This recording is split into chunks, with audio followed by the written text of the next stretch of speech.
काय रे बंड्या, काय म्हणतोस? आता असा उद्या बरोबर रडणार का? अरे तुला नाही माहिती? एक गौली, तू जग्गूच्या मम्मी सारखं नको कलू हा. चलल चलल शांत, उद्या आपला रिझल्ट डे आहे ना. काय सर? कोण म्हणे येऊ का? या म्हणे या. सर मी आत येऊ? नको आई, तू तिथेच थांबा. ओके. मी काय म्हणतो म्हणे, तुम्ही बंड्याला दुसऱ्या शाळेत का नाही घालत म्हणे? का का काय झालंय? बंड्या काय केलंयस तू? तू घरी चल, बघते तुला. बाय गौली, मी चाललो पोदिगला.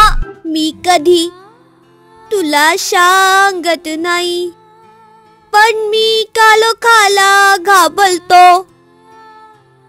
मी कधी असं दाखवत नाही, पण मी तुझ्यावर खूप प्रेम करतो.